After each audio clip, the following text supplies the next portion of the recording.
Hello everybody, this is NQ Productions here, and in this video, I'm going to be talking about the recently released Five Nights at Freddy's 2 movie. The film came out this December, and the reactions towards it have been very mixed so far. And when I say mixed, I don't mean that all of the reviews have been saying the movie is mediocre or okay. I mean that the reactions have been very divided and are all over the place. Critics seem to hate it, fans seem to love it, and everyone else is somewhere in the middle. Now, what do I think of the Five Nights at Freddy's 2 movie? Well, you'll just have to watch this video to find out. Oh, and a couple of quick disclaimers before I get the review started. This is a spoiler review, just like my first FNAF movie review, so if you haven't seen the film, you've been warned. Also, there won't be a lot of movie footage to avoid any potential copyright claims, and this review is just my opinion, so feel free to leave your thoughts on the film in the comments below. Alright, we good? Sweet. Now let's talk about the FNAF 2 movie. So, before we talk about my thoughts on the film itself, let's go over a quick plot summary. Set 1 year after the supernatural events of the first film, Five Nights at Freddy's 2 finds Mike,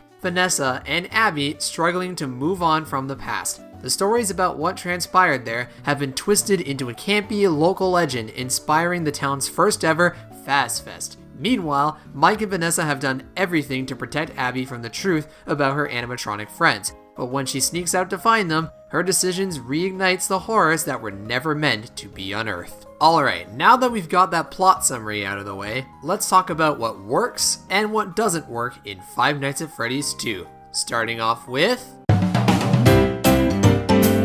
Right off the bat, this movie's opening is amazing. We're taken back to 1982, where Charlie witnesses William Afton luring a boy into the back rooms. She tries to get help, nobody listens, and then she's forced to go in alone to try to save him. The tension is already high here, and I love it. But then, Afton stabs her, she collapses, and then we get that chilling image of the marionette rising up from the darkness, holding Charlie's lifeless body in its hands. It's so well shot, and it's absolutely terrifying. It is easily the best part of the entire movie. And speaking of the horror, this movie definitely improves on something that a lot of people criticized in the first film, the scares. The puppet is so f***ing terrifying, and the moments where the puppet starts possessing people are especially disturbing. Like, bro, Abby getting possessed by the puppet at the end looked so goddamn scary. Like, holy shit.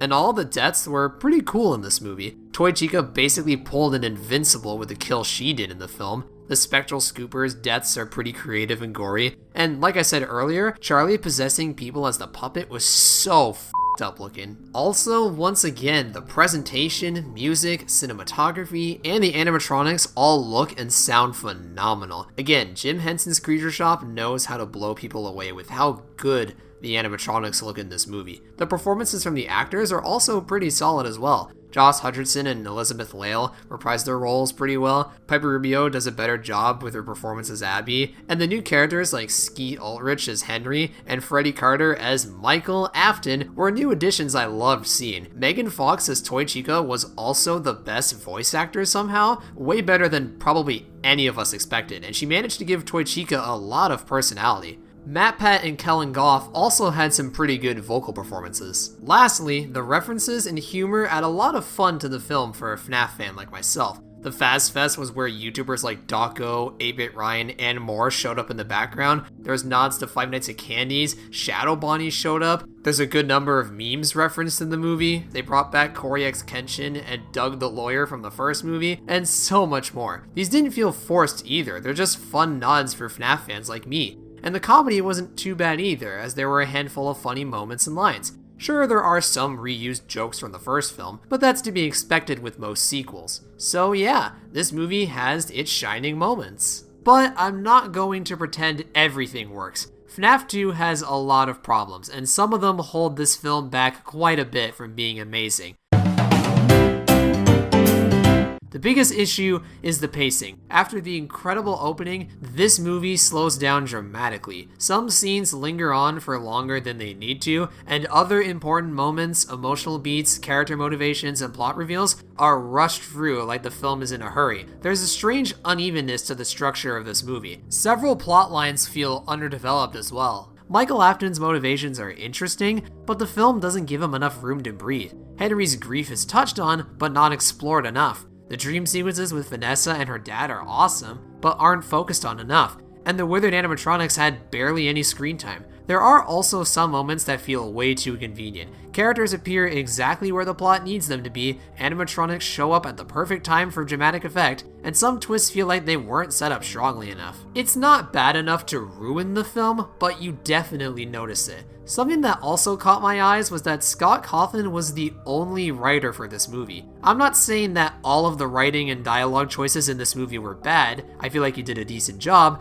but I feel like someone else should have joined the writing team in order to make everything flow better like last time. And then there's the ending. The final act has good ideas, like the toy animatronics attacking the parents at a bunch of homes, Michael Afton's reveal, the original animatronics coming out of nowhere at the end to destroy the toy animatronics, but it tries to do way too many things at once. There's so much happening that none of it has room to hit as hard as it should. The ending feels rushed, and the emotional payoff doesn't fully land with Mike telling Vanessa he can't trust her anymore. And the cliffhanger doesn't feel as exciting as the movie probably intended. Also, some people don't like how Mike, out of nowhere, said to not trust Vanessa right after she said she feels like she's home with him and Abby, but at the same time, Vanessa never said a thing about her brother, Charlie, and the other location. And because of that, I can't blame Mike for saying what he said at that point. The ending of the movie isn't terrible, but it's just very messy. After such a strong beginning,